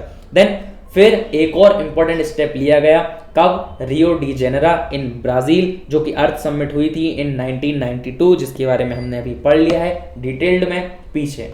अब हम आ जाते हैं रिसोर्सेज के कंजर्वेशन के टॉपिक को हमने कर दिया है भाई कंप्लीट, कि रिसोर्सेज के कंजर्वेशन के लिए वर्ल्ड वाइड क्या क्या बातें लीडर्स ने की, इंस्टीट्यूशंस ने की, और हमने ये भी देख लिया कि रिसोर्सेज का कंजम्पशन तो बहुत ज़्यादा इंपॉर्टेंट है ही, साथ ही साथ उनका कंजर्वेशन भी इंपॉर्टेंट है। विदाउट रिसोर्स के कंजम्पशन के हम कुछ भी नहीं है, क्योंकि रिसोर्सेज से ही हमारी लाइफ चल रही है। तो अब आते हैं हम लैंड रिसोर्स के ऊपर, कि जो लैंड रिसोर्स है वो हमारे लिए बहुत ज़्यादा इंपॉर्टेंट है, और लैंड का क्या हो रहा है भाई? डिग्रेडेशन हो रहा है। डिग्रेडेशन क्यों हो रहा है लैंड का? क्योंकि उसका हम ओवर यूटिलाइजेशन कर रहे हैं। तो जो लैंड है वो एक नेचुरल रिसोर्स है और बहुत ज़्यादा इंपॉर्टेंट है, क्योंकि हम घर बना रहे हैं, किस पे बना रहे हैं? लैंड पर बना रहे हैं। फैक्ट्री बना रहे हैं, किस पे बना रहे हैं? लैंड पे बना रहे हैं। उसके बाद फैक्ट्री से जो वेस्ट आ रहा है उससे हम किस पे भेज रहे हैं? लैंड पर भेज रहे हैं, और लैंड को फिर हम खराब कर रहे हैं। तो लैंड से ही सारी चीज़ें चल रही हैं, रह रहे हैं, खा रहे हैं, घर बना रहे हैं, सब कुछ कहाँ कर रहे हैं? हम लैंड पे कर रहे हैं। हमें जो फूड हमें मिलता है वो कहाँ पर आ रहा है? लैंड पे है। तो जो लैंड है वो बहुत ज़्यादा एक इम्पॉर्टेंट हमारे लिए रिसोर्स है। अब support natural vegetation, wild life, human life, economic activity, transport and communication, everything, सबको क्या सपोर्ट करता है? हमारा लैंड रिसोर्स सपोर्ट करता है। अब जो लैंड है वो किस फॉर्म में डिवाइडेड है? यहाँ पर 43% हमारे पास में है प्लेन्स, जहाँ पर क्या होती हैं? फैक्ट्रीज खुलती हैं, एग्रीकल्चर एक्टिविटीज़ यहीं पर होती हैं। फिर उसके बाद में हमारे पास में 30% ऑफ लैंड पर माउंटेन्स। अब माउंटेन्स जो हैं, माउंटेन्स किस लिए होते हैं? यहाँ पर रिवर्स के फ्लो के लिए माउंटेन्स होते हैं, यानी रिवर्स माउंटेन से फ्लो करती हैं। टूरिज्म एंड इकोलॉजिकल एस्पेक्ट से भी माउंटेन बहुत ज़्यादा इंपॉर्टेंट होते हैं। जब व्यक्ति फ्रस्ट्रेट हो जाता है तो वो कहाँ जाता है भाई? माउंटेन जाता है। और पहाड़ों पर जो सुकून मिलता है उसका तो फिर बात ही कुछ अलग है, क्योंकि दिल को बिल्कुल शांति मिल जाती है, माइंड को पीस मिलती है पहाड़ों को देखने से, घूमने से। तो पहाड़ जो है ना टूरिज्म के लिए भी इंपॉर्टेंट है और इकोलॉजिकल एस्पेक्ट से भी इंपॉर्टेंट है। साथ ही साथ सबसे ज़्यादा इंपॉर्टेंट क्यों है? क्योंकि पेरेनियल रिवर्स वहाँ से फ्लो करती हैं, वो माउंटेन्स से जो रिवर्स फ्लो करती हैं वहीं कई प्लेसेस के लिए वाटर सप्लाई का काम करती हैं, जीवनदायिनी कहलाती हैं। माँ गंगा, नर्मदा, पार्वती, यमुना, बहुत सारी नदियाँ। तो हमारे इंडिया का भी जो रिवर सिस्टम है वो बहुत ज़्यादा सही है, जिससे कि हमारे पास वाटर अवेलेबिलिटी सही तरीके से है। लेकिन यहाँ पर भी इस रिसोर्स का भी डिप्लेशन हो रहा है, यहाँ पर भी गंदगी फेंकी जा रही है। तो यहाँ पर ये एक अलग कैटेगरी है। अभी हम किसके बारे में पढ़ रहे हैं? लैंड के बारे में। उसके बाद एक और है 27% पर हमारे पास में है प्लेट्यूज, यानी पठार हैं। तो प्लेन हो गया, प्लेन ग्राउंड जहाँ पर अच्छे तरीके से फैक्ट्रीज वैक्ट्रीज लगाई जा सकें, जहाँ पर खेती किसानी अच्छे से की जा सके। और फिर हो गया हमारे पास में माउंटेन 30% पर, जहाँ पर टूरिज्म सही होगा। उसके बाद में प्लेट्यूज, ये क्या होते हैं, यहाँ पर minerals and fossil fuels and forest मिलते हैं। तो जितने भी प्लेट्यूज हैं वो भी हमारे लिए बहुत ज़्यादा इंपॉर्टेंट होते हैं। तो ये हमने देख लिया क्या क्या इनका रेशियो है, 43% of plain, 30% of mountains and 27% of plateaus. तो ये था हमारा land under important relief feature, जिससे कि लैंड का हमें क्या इंपॉर्टेंट। तो नाउ अभी हम देखते हैं कि लैंड का यूटिलाइजेशन किस किस फॉर्म में होता है। जो हमारी लैंड है वो फॉरेस्ट, कुछ पार्ट ऑफ लैंड पर हमारे पास फॉरेस्ट हैं, साथ ही साथ लैंड जो कि अभी अवेलेबल नहीं है फॉर द कल्टीवेशन, जिस लैंड पर कल्टीवेशन नहीं हो रही है, वो दो कैटेगरीज में होती है, बैरन लैंड और वेस्ट लैंड इसे कहा जाता है, या फिर land put on no agriculture uses, जहां पर एग्रीकल्चर यूज नहीं हो रहा है, तो वो लैंड हमारी हो गई, जैसे कि वहां पर कुछ भी कंस्ट्रक्शन वर्क हो चुका है। उसके बाद में नेक्स्ट है अदर अनकल्टिवेटेड लैंड, जैसे कि एक्सक्लूडिंग फैलो लैंड, यहाँ पर क्या क्या हो गए, permanent postures and grazing land हो गए, जैसे कि जहाँ पर जानवरों की ग्रेजिंग के लिए, उस पर अभी कल्टीवेशन नहीं हो रहा, वहाँ पर ग्रेजिंग के लिए यूटिलाइज उसे किया जा रहा है। Land under miscellaneous trees crop Grove, जहाँ पर ट्री की क्रॉप होगी, कई जगह पर ट्री क्रॉप्स भी होती है, जहाँ पर बड़े बड़े पेड़ लगा दिए जाते हैं, फिर वहाँ पर एग्रीकल्चर नहीं होता, वहाँ पर वो जो हॉर्टिकल्चर होता है, ट्रीज होते हैं, उनसे ही ट्री की क्रॉप लगती है। जो कि इंक्लूड नहीं होती इन नेट सोन एरिया, जो भी नेट सोन जहां पर खेती की गई उस एरिया के अंदर इसे कंट्रीब्यूट नहीं किया जाता। फिर culturable waste land left uncultivated more than 5 years, यानी कि कोई भी लैंड जो कि अभी सही तरीके से वहां पे प्रोडक्शन नहीं हो रहा होगा, तो उसे लोगों ने कल्टीवेट ही नहीं करते हैं, तो 5 साल से ज़्यादा जो भी लैंड कल्टीवेबल नहीं होती है, उसे वो आगे चल के कल्टीवेट हम उस पर कर सकते हैं, तो लेकिन अभी उसे खाली छोड़ा गया है, तो कल्टीवेबल वेस्ट लैंड कहलाती है, वो भी इसके अंदर में आती है। देन होते हैं फैलो लैंड। फैलो लैंड क्या होती है, one is current fallow, and current fallow में क्या होता है, left without cultivation for 1 year और लेस देन 1 एग्रीकल्चर ईयर, 1 साल से कम में उसे, मतलब 1 एग्रीकल्चर ईयर में उसे कल्टीवेट नहीं किया गया है, तो वो क्या कहलाती है, फैलो लैंड कहलाती है। अदर देन करेंट फैलो, एक तो हो गई हमारी करंट फैलो और एक होती है अदर देन करंट फैलो, यानी कि 1 से 5 साल के बीच में अगर उस लैंड को कल्टीवेट नहीं किया गया है तो वो हमारी होती है other than fallow land. Then 5th पे आता है net sown area, the physical extent of land on which crops are sown and harvested is known at net sown area. Means वो एरिया जहां पर फसल लगाई जा रही है और उसे हार्वेस्ट किया जा रहा है, तो उसे नेट शोन एरिया कहते हैं। Area sown more than once in an agriculture year plus net sown area is known as gross cropped area. Gross cropped area क्या होता है, जैसे कि एक लैंड है 10 एकर्स का, अब 10 एकर्स के लैंड पर एक 6 महीने की फसल लग गई, उसके बाद दूसरे 6 महीने की फसल लग गई, तो 6 महीने में हमारे पास में 1 साल में 2 फसल वहां पर लग जाती है। तो जब वो डबल उसको ऐड किया जाएगा, मींस 10 एकड़ थी तो अब वो हम 20 एकड़ उससे समझेंगे कि उस पर 2 बार खेती हो गई, तो 20 एकड़ जब हो जाएगी तो वो हो जाएगा ग्रॉस क्रॉप्ड एरिया, कि इतने एरिया में ग्रॉसली क्रॉप लगी है। और नेट क्रॉप एरिया क्या होगा कि जितना भी एरिया है वो एक बार में ही हम ऐड करेंगे, यानी 10 एकड़ ही यहाँ पर होगा, तो नेट क्रॉप एरिया होगा। उसमें नेट क्रॉप एरिया में हम उसको डबल ऐड नहीं करेंगे, और क्रॉप एरिया में अगर हम 2 बार वहां पर क्रॉप लगाएंगे एक एग्रीकल्चर ईयर के अंदर, तो हम उसे ऐड करेंगे। तो इस तरीके से हमारे लैंड का यूटिलाइजेशन किया जाता है in different activities in different ways. अब so the next topic is land use pattern in India. India के अंदर जो लैंड का यूजेज है वो किस तरीके से चेंज हुआ while the time period of 1961 to 2014 and 15। तो यहाँ पर लैंड यूजेज पैटर्न यानी कितने लैंड पर एग्रीकल्चर हो रहा था, कितना लैंड जो है बैरन पड़ा हुआ था, कितने लैंड पर 5 साल से ज्यादा खाली पड़ा हुआ है, कितने लैंड पर जो है रोड इंफ्रास्ट्रक्चर सारे और बिल्डिंग प्रोजेक्ट्स बने हुए हैं, कितने लैंड पर फॉरेस्ट है। तो उसका जो परसेंटेज रेशियो है वो 1961 और 2014-15 के बीच में किस तरीके से चेंज हुआ उसके बारे में हमें इस हिस्टोग्राम में बताया गया है। तो these both histograms are showing the difference between these 2 years. तो इसको आप खुद ही देख लीजिएगा, ये इतना ज़्यादा इंपॉर्टेंट वैसे है नहीं। जैसे कि यहाँ पर 45.26% पर हमारी क्या होती थी, नेट शोन एरिया था इन 1960-61, एंड यहाँ पर हमारा नेट शोन एरिया 2014-15 में हो जाता है 45.5।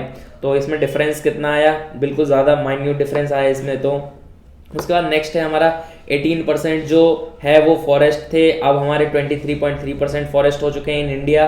तो इस तरीके से ये वाला डाटा आप खुद ही देख लीजिएगा, ये इतना ज़्यादा इंपॉर्टेंट भी है वैसे है नहीं। फिर उसके बाद में ये इंपॉर्टेंट है 1 मार्कर के लिए कि जो हमारा टोटल जियोग्राफिकल एरिया है जो कि इंडिया में है वो है 3.28 मिलियन स्क्वायर किलोमीटर। तो इसे आप सभी को याद रखना है, 3.28 मिलियन स्क्वायर किलोमीटर हमारा टोटल जियोग्राफिकल एरिया है। उसके बाद जो हमारी लैंड है वो 2 कैटेगरीज में डिवाइड है।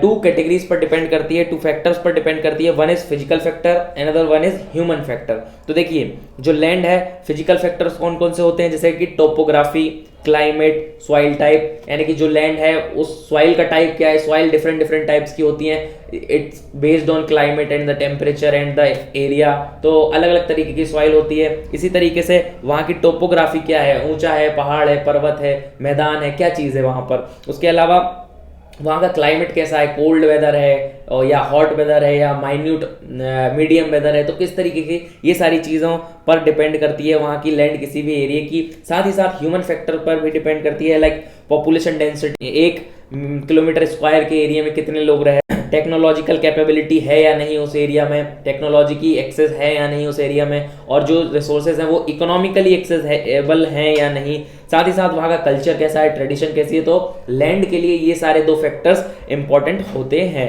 उसके बाद हम यहाँ पर देखने वाले land degradation and conservation measure. तो यहाँ पर सबसे पहले हम समझेंगे कि लैंड डिग्रेडेशन क्या है और ये क्यों हो रहा है, और साथ ही साथ इससे हम कंजर्वेशन के लिए कुछ मेथड्स के बारे में भी यहाँ पर देखने वाले हैं।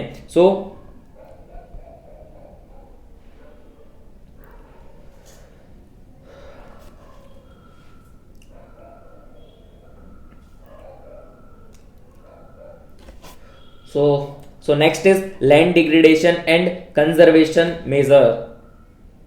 So next is land degradation and conservation measures. तो यहाँ पर हम समझेंगे कि कैसे किस तरीके से हमारे लैंड का डिग्रेडेशन होता है, और साथ ही साथ उन मेजर्स को भी हम स्टडी करेंगे जिससे कि हम कंजर्वेटिव और प्रिजर्व कर सकते हैं हमारे लैंड को या हमारे बहुत ज़्यादा जो इंपॉर्टेंट रिसोर्स है उसको। तो उसके लिए सबसे पहले हम समझते हैं लैंड डिग्रेडेशन है वो 2 फोर्सेस के कारण होता है। One is natural forces and another one is human activities. अब ह्यूमन एक्टिविटीज क्या होती हैं, जैसे कि हम पॉल्यूशन करते हैं लैंड में, वेस्ट फेंकते हैं, ओवर ग्रेजिंग हो जाती है। तो ये सारी क्या हो गई, ह्यूमन एक्टिविटीज हैं, जैसे केमिकल फर्टिलाइजर का यूज होता है। और नेचुरल फोर्सेस क्या है, जैसे कि जब बहुत ज़्यादा बारिश होती है और जब बाढ़ आ जाती है तो जो ऊपर का सॉइल है वो निकल जाता और पानी के साथ में सॉइल इरोजन हो जाता है। साथ ही साथ जब बहुत ज़्यादा तूफान चलते हैं तो भी जो ऊपर की लेयर है, upper layer of the soil, वो उसका इरोजन हो जाता है। इसी तरीके से जब ज़्यादा धूप होती है तो वो जो सॉइल है वो बहुत ज़्यादा फट जाती है, फैल जाती है। तो इस तरीके से क्या होता है कि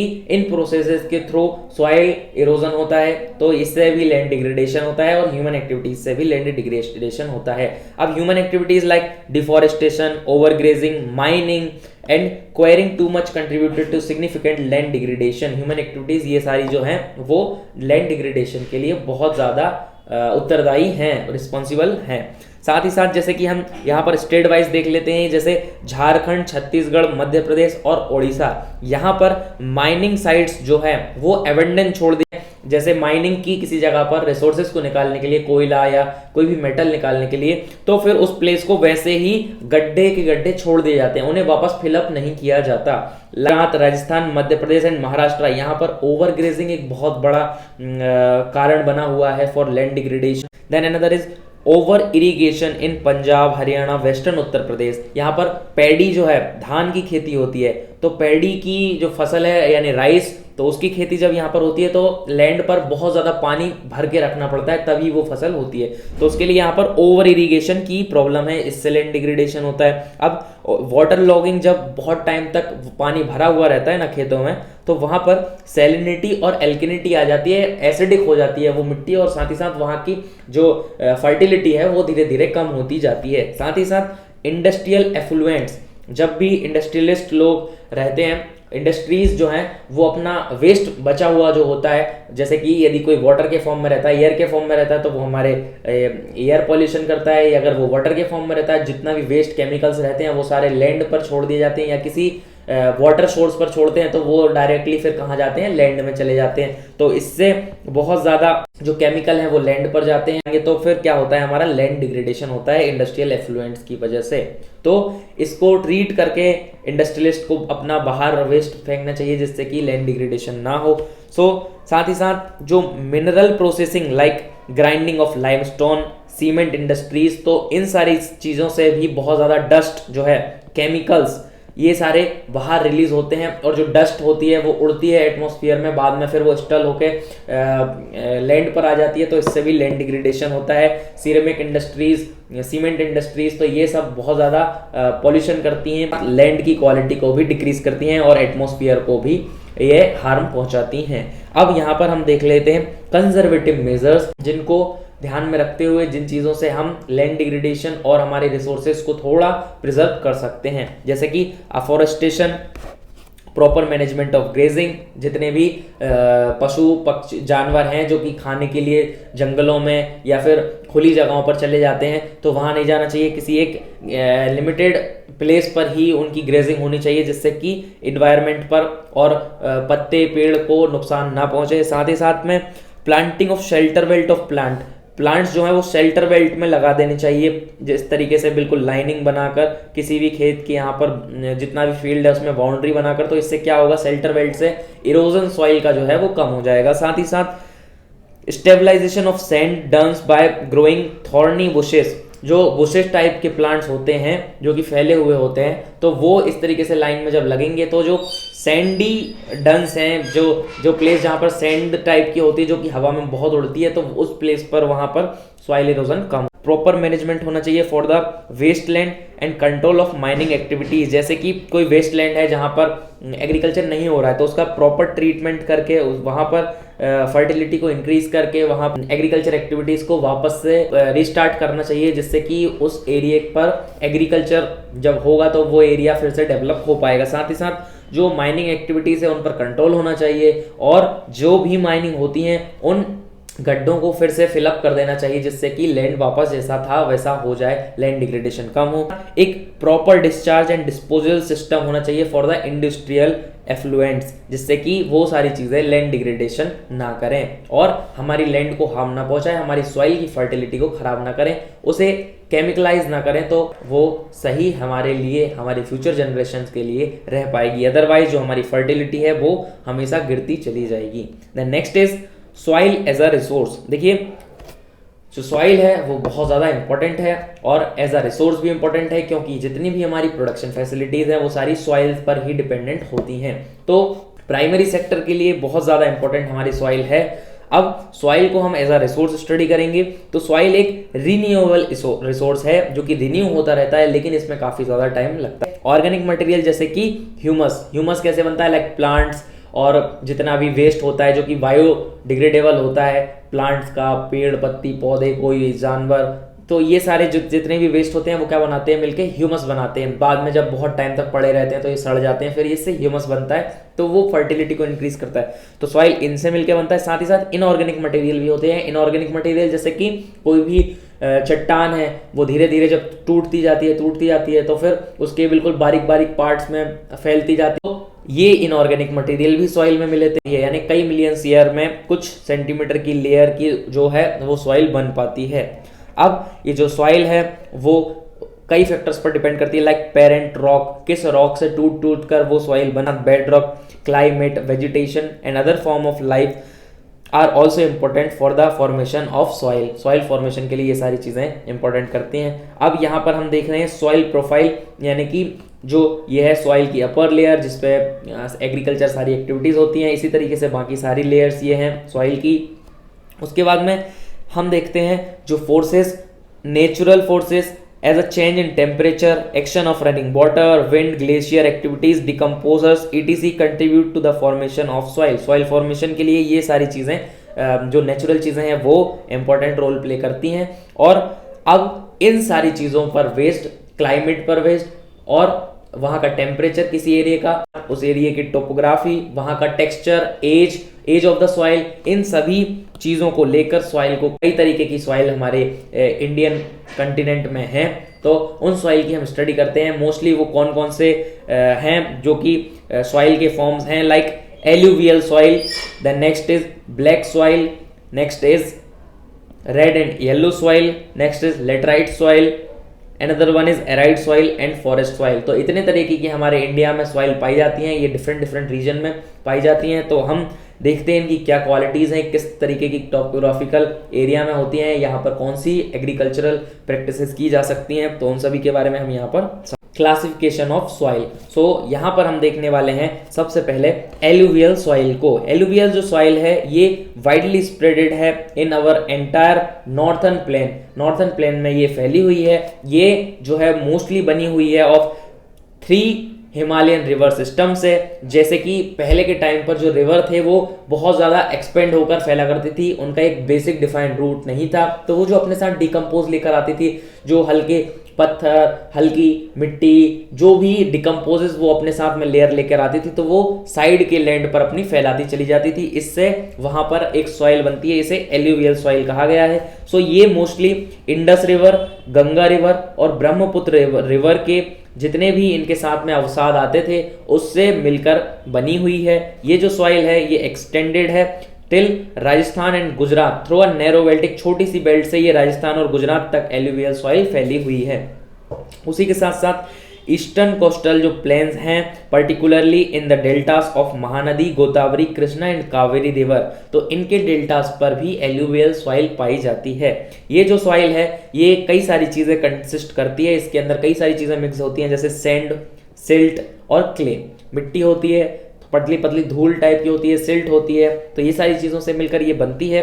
and near the place of break of the slope, किसी भी जैसे कि कोई माउंटेन है, अब इसके जो ब्रेक ऑफ द स्लोप है, यहाँ पर जहाँ पर इनका स्लोप बिल्कुल जो पीक स्लोप था वो खत्म होता है, उसके बाद में जो हल्का हल्का स्लोप इस तरीके से आता है और फिर प्लेन लैंड आते हैं, तो इस एरिया में भी क्या पाई जाती है, इस एरिया में भी पाई जाती है हमारी एलुवियल सॉइल। अब उसके बाद में ये जो है वो कोर्स होती हैं, हल्के से ये जो जितने कण होते हैं वो धीरे धीरे बड़े होते हैं। जैसे मैंने आपको बताया ये माउंटेन्स के, जहाँ पर इन्हें क्या बोला जाता है, इन्हें बोला जाता है पाइडमेंट प्लेन बोला जाता है। जैसे ये माउंटेन है, उसके बाद में ये एक हल्का स्लोप जो होता है, ये वाला एरिया पाइडमेंट प्लेन कहलाता है। उसके बाद में एक प्लेन एरिया यहाँ पर स्टार्ट हो जाता है। तो इन पाइडमेंट प्लेन्स पर भी कौन सी सॉइल पाई जाती है, एलुवियल, लेकिन वो थोड़ी सी कोरस होती है। जितने भी जो कण हैं, जो स्मॉल पार्टिकल्स हैं, वो हल्के से बड़े होते हैं, और जो बिल्कुल रिवर के पास में होते हैं वो बिल्कुल स्मॉल पार्टिकल्स यहाँ पर होते हैं। उसके बाद जैसे जैसे हम इनलैंड की तरफ मूव करते जाते हैं रिवर्स से, यानी जैसे ये रिवर है, इसके बाद हम जैसे जैसे अंदर की तरफ जाते जाते हैं, ये जो सॉइल पार्टिकल के साइज है वो बड़ा होता चला जाता है। साथ ही साथ ये है कॉमनली पाया जाता है ऑन द पाइडमेंट प्लेन। मैंने आपको बताया पाइडमेंट प्लेन क्या होते हैं, फुट हिल्स होती हैं। अब इस तरीके की पाइडमेंट प्लेन की यहाँ पर एग्जांपल्स है जहां पर एलुवियल सॉइल पाई जाती है, जैसे द्वारास, चोज एंड तेरई। जो द्वारास हैं वो हैं ईस्टर्न हिमालय और ये नॉर्थ ईस्ट में है। जो चाओज है वो नॉर्थ इंडिया के हिमालय के एरिया को कहा जाता है और फुट हिल्स को कहा जाता है, और ये शिवालिक पंजाब के फुट हिल्स को कहा जाता है तेरई। तो ये इंपॉर्टेंट है। एलुवियल सॉइल का एक लॉन्ग आंसर क्वेश्चन में भी क्वेश्चन आ जाता है। तो ये सारे जो पॉइंट्स हैं, पॉइंट टू पॉइंट आप याद रखिएगा, एक एक पॉइंट भी आप याद रखेंगे तो भी बहुत अच्छा रहेगा। देन अब ये जो सॉइल है वो अपनी एज के बेसिस पर डिस्क्राइब की जाती है, तो इसे 2 पार्ट्स में डिवाइड किया गया है। One is old alluvial soil and one is new alluvial soil. जो ओल्ड सॉइल है उसे बोला जाता है बांगार, और जो न्यू एलुवियल सॉइल है उसे बोला जाता है खादार। अब जो ओल्ड एलुवियल सॉइल है उसमें कंसंट्रेशन ऑफ कंकर जो है, वो जो कंकर यानी स्मॉल पार्टिकल्स हैं वो ज्यादा हो जाते हैं, और जो न्यू एलुवियल सॉइल है उसमें बिल्कुल फाइन पार्टिकल्स होते हैं, बिल्कुल पतले पतले होते हैं, और इसमें जो है वो हल्के हल्के मोटे पार्टिकल्स होते हैं। सो ये जो है वो मोर फर्टाइल होती है, क्योंकि ये एक नई एलुवियल सॉइल है। ये रिवर्स ने नया जो सिल्ट है उससे मिलकर बनी हुई है, तो ये हाईली प्रोडक्टिव होती है। उसके बाद में ये भी प्रोडक्टिव होती है, लेकिन इसके कंपैरिजन में ये कम प्रोडक्टिव होती है, ये ज़्यादा प्रोडक्टिव होती है। अब ये जो है वो बहुत ज़्यादा फर्टाइल सॉइल होती है। ये कंटेन करती है adequate proportion of potash, phosphoric acid and limestone. अब उसी के साथ साथ ये आइडियल क्रॉप होती है for the growth of sugar cane, paddy, wheat and other cereals and pulses crops. So यहाँ पर सीरियल क्रॉप और पल्सेस, दालें, उसी के साथ साथ धान यानी राइस की खेती, शुगर केन गन्ने की खेती, वीट यानी गेहूं की खेती, इन सभी के लिए एक आइडियल क्रॉप मानी जाती है। और इसमें ये सारी चीज़ें कंटेन करती है जिससे कि इसकी प्रोडक्टिविटी हाई होती है। और इसकी प्रोडक्टिविटी हाई होने के कारण अब जिस एरिया में ज़्यादा प्रोडक्टिविटी होगी वहाँ पर क्या होगा, ज़्यादा लोग रहेंगे। तो जैसे किसी एरिया में 10 क्विंटल पर एकड़ की कैपेसिटी है तो वहां पर ज्यादा लोग रहेंगे, मुकाबले उन एरियो में जहां पर 1 एकड़ में 1 क्विंटल हो रहा है, तो जहां पर ज्यादा प्रोडक्शन होगा वहां ज्यादा लोग रहेंगे। तो इसीलिए यहाँ के जितने भी एरिया होते हैं जहां पर एल्यूवियल सॉइल होती है, यहाँ की पॉपुलेशन डेंसिटी ज्यादा होती है, डेंसली पॉपुलेटेड होती है एंड इंटेंसिवली कल्टिवेटेड। ये जो एरिया है वो बिल्कुल कल्टिवेटेड किया जाता है सारा एरिया क्रॉप से। ऐसे कई एरिया पर क्या होता है, बैरन लैंड यानी खाली जमीन छोड़ देते हैं, जैसे कि हमने पीछे पढ़ा। लेकिन यहाँ पर मोस्टली क्या होता है, कल्टीवेशन होता है सारे एरियाज पर। अगर सॉइल एल्कलाइन हो जाती है या ड्राई हो जाती है तो उसका भी प्रॉपर ट्रीटमेंट करके प्रोडक्टिविटी को इंक्रीज किया जाता है। तो ये था हमारा अबाउट एल्यूवियल सॉइल। मैंने आपको बताया किन किन लोकेशन पर ये सॉइल पाई जाती है, साथ ही साथ मैंने आपको बताया इसका किन प्लेसेस पर कंकर जो है साइज बड़ा होता है। खादार और भंगार के बीच में डिफरेंस जो है वो भी 3 मार्क्स में एग्जाम में आ जाता है। साथ ही साथ इसमें कौन सी फसल उगती है और इसकी क्या क्वालिटीज है, इससे हमारा एल्यूवियल सॉइल फुल्ली कंप्लीट होता है। नेक्स्ट हम पहुंच जाते हैं हमारे ब्लैक सॉइल पर, जिसे कि रेगर सॉइल भी कहा जाता है। ये जो ब्लैक सॉइल है वो इस तरीके से दिखती है और एल्यूवियल सॉइल जो है वो इस तरीके से हमारी दिखती है, हल्की सी पीली, ज्यादा पीली नहीं, क्योंकि यहाँ पर सैंड सिल्ट ये सारी चीजें होती हैं। तो ये है स्ट्रक्चर ऑफ हमारा एल्यूवियल सॉइल। अब ब्लैक सॉइल हमारी इस तरीके से दिखती है। ये जो दरारें हैं ये उन सीजन में आती है जब यहाँ पर पानी की कमी पड़ जाती है, हॉटनेस हो जाती है और इसमें बहुत बड़ी बड़ी दरारें आ जाती हैं। और इससे क्या फायदा होता है कि जो एयर इनटेक है वो अंदर तक चली जाती है, और जब एयर अंदर तक चली जाती है तो ज़मीन ऑक्सीडाइज हो जाती है और फिर प्रोडक्टिविटी और ज़्यादा बढ़ती है। तो ये बहुत फ़ायदेमंद होता है। यहाँ पर जब सूखा मतलब पानी नहीं होता है तो ये इस तरीके से ये ब्लैक सॉइल जो है फट जाती है। तो ब्लैक सॉइल के बारे में हम समझते हैं, ये आइडियल होती है for the growth of cotton. यहाँ पर कॉटन उगाने के लिए सबसे आइडियल होती है। ये दक्कन ट्रैप पर पाई जाती है और साथ ही साथ ये फैली हुई है till north west Deccan plateau and made up of lava flows. ये किससे बनी हुई है, लावा फ्लोज से। अब जब ज्वालामुखी विस्फोट होता है तो जमीन से जो वो बनते हैं लावा, तो उसके पहाड़ बनते हैं और वो फ्लो जो फैल जाते हैं उनसे मिलकर बनी हुई है हमारी ब्लैक सॉइल है। ये कवर करती है plateaus of Maharashtra, Saurashtra, Malwa of Madhya Pradesh and Chhattisgarh, extended in the south east direction along the Godavari and Krishna valleys. तो इन सभी एरियो पर ब्लैक सॉइल पाई जाती है। ये जो ब्लैक सॉइल होती है वो एक्सट्रीमली फाइन होती है और क्ले मटेरियल से बनी होती है। ये बहुत ज़्यादा चिकनी होती है। इसकी कैपेसिटी ऑफ कैप्चरिंग मॉइस्चर, यानी एक बार यहाँ पर पानी आ जाता है तो ये लॉन्ग टाइम तक उसे एब्जॉर्ब कर रखती है। मॉइस्चर की कैपेसिटी इसकी हाई होती है। साथ ही साथ स्टिकी होती है जब ये बहुत ज़्यादा गीली होती है। तो बहुत ज़्यादा जब बारिश हो जाती है तो ये बहुत ज़्यादा चिपचिपी हो जाती है, पैरों में चिपक जाती है। साथ ही साथ यहाँ पर फिर अगर जैसे एक बार बारिश हुई, 2 बार बारिश हुई और आपने यहाँ पर अपनी फसल लगा दी, बुआई कर दी, तो अगर बुआई कर दी तभी हो पाएगी। अगर ज़्यादा बारिश हो जाती है तो फिर इन खेतों में जो कल्टीवेशन है वो बहुत ज़्यादा उसमें प्रॉब्लम्स आती है।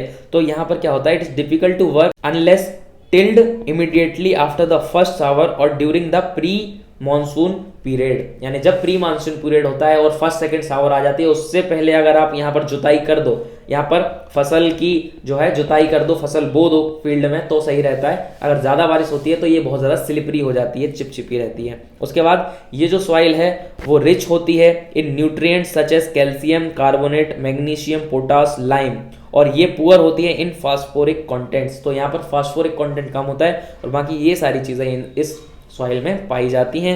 उसी के साथ इसमें डीप क्रैक्स आ जाते हैं ड्यूरिंग हॉट वेदर, जैसा मैंने आपको बताया। और इससे क्या होता है, यहाँ पर प्रॉपर एरिट्रेशन ऑफ सॉइल होता है। ये था अबाउट ब्लैक सॉइल। नेक्स्ट हमें यहाँ पर एक मैप है। ये मैप इंपॉर्टेंट है अकॉर्डिंग टू एग्जाम, क्योंकि एग्जाम में 5 मार्क्स का मैप आता ज़रूर है। तो यहाँ पर हम देख रहे हैं कहाँ पर कौन सी सॉइल है हमारे इंडिया में। तो जो हमारी फॉरेस्ट और माउंटेनियस सॉइल है वो हमारे अपर एरिया में है, कश्मीर वाले एरिया में, और ये एरिया जो है वो हमारा फॉरेस्ट वाली सॉइल हमें यहाँ पर और माउंटेनियस सॉइल मिलती है। साथ ही साथ नॉर्थ ईस्ट में भी इस एरिया में ये सॉइल मिलती है। उसके बाद में हमारी एलुवियल सॉइल देख लेते हैं। एलुवियल सॉइल का एरिया ये है, पंजाब, उत्तर प्रदेश, ये पूरा फैला हुआ है, तो ये हमारी एलुवियल सॉइल है। उसके बाद में रेड एंड येलो सॉइल, जिसके बारे में अभी हम आगे पढ़ने वाले हैं, फॉरेस्ट सॉइल के बारे में हम पढ़ेंगे, तो वो इस एरिया में पाई जाती है। और एरिया हमने आपको सारे बता दिए हैं, इन सभी को आपको याद रखना है। ब्लैक सॉइल है वो इस रीजन में आती है, महाराष्ट्र एमपी वाले रीजन में, तो ये हमारी ब्लैक सॉइल का रीजन हो जाता है। इसी तरीके से हमारी जो एराइड सॉइल है, एराइड सॉइल जो है वो हमारे इस रीजन में आती है। और फिर उसके बाद में यहाँ पर लेटराइट सॉइल का रीजन हमारा ये कॉर्नर वाला कोस्ट लाइन पर है। तो इस तरीके से हमारा ये सॉइल का जो है वो डिस्ट्रीब्यूशन हमने देख लिया, major soil type of India in map. तो अब हम आ जाते हैं हमारी रेड और येलो सॉइल पर। ये जो रेड एंड येलो सॉइल है ये क्रिस्टलाइन इग्नियस रॉक से मिलकर बनती है। इग्नियस रॉक जो कि ज्वालामुखी से रॉक्स बनते हैं, उन रॉक्स से पार्टिकल्स जब धीरे धीरे टूट कर फैलते हैं तो उनसे हमारी ये सॉइल बनती है। Rainfall in the eastern southern parts of Deccan plateau, वो पार्ट जहां पर रेनफॉल कम होती है उन पार्ट्स में मिलती है। Orissa, Chhattisgarh, southern part of the middle Ganga plain and along the piedmont zone of western Ghat, जो पाइडमेंट जोन है वेस्टर्न घाट्स के, तो वेस्टर्न घाट्स पर भी यही सॉइल हमें मिलती है, रेड एंड येलो सॉइल। ये जो सॉइल है वो रेडिश होती है इन कलर, और उसी के साथ साथ due to diffusion of iron in the crystalline and metamorphic rocks, जब मेटामॉर्फिक रॉक में क्या होता है, आयरन का डिफ्यूजन होता है, डिफ्यूजन ऑफ आयरन, तो इससे इसका कलर कैसा हो जाता है, रेड हो जाता है, अदरवाइज ये येलो भी रहती है। तो ये इस सॉइल का टाइप है। ये जो सॉइल है वो येलो और रेड दोनों तरीके की होती है। जब इसमें केमिकल प्रोसेस हो जाती है, आयरन इन मेटामॉर्फिक रॉक में मिलता है तो ये रेड हो जाती है। It look yellow when it occur hydrated form, जब यहाँ पर पानी आ जाता है तो ये येलो दिखने लगती है। तो ये हमारा रेड एंड येलो सॉइल के बारे में था। देन नेक्स्ट है हमारी लेटराइट सॉइल। जो लेटराइट सॉइल है ये डेवलप करती है under tropical and sub tropical climate with alternate wet and dry season. यहाँ पर alternate wet and dry season होते हैं, यानी कुछ सीजन वहां पर बहुत ज्यादा गीले होते हैं, बारिश होती है, कुछ टाइम पर बहुत ज्यादा ड्राई होते हैं। तो इन एरियाज में हमारी लेटराइट सॉइल हमें मिलती है। ये जो सॉइल है वो रिजल्ट होती है of intense leaching due to heavy rain. जब बहुत ज्यादा पानी आ जाता है तो जो सॉइल है वो कई सारे केमिकल्स रिलीज कर देती है, कई सारी केमिकल प्रोसेस उस सॉइल में होती है। तो ये जो लेटराइट सॉइल है यहाँ पर लीचिंग की प्रोसेस होती है जिसमें केमिकल रिलीज करते हैं। तो इस टाइम पर ये जो सॉइल है वो इंटेंस लीचिंग करती है एट हैवी रेन। इसका जो एसिडिक है वो जनरली पीएच वैल्यू 6 से कम हो जाता है, 6 पीएच वैल्यू से, and generally deficient in plant nutrient. ये पाई जाती है in western Ghats and region of Maharashtra, Odisha and some part of West Bengal and north east regions.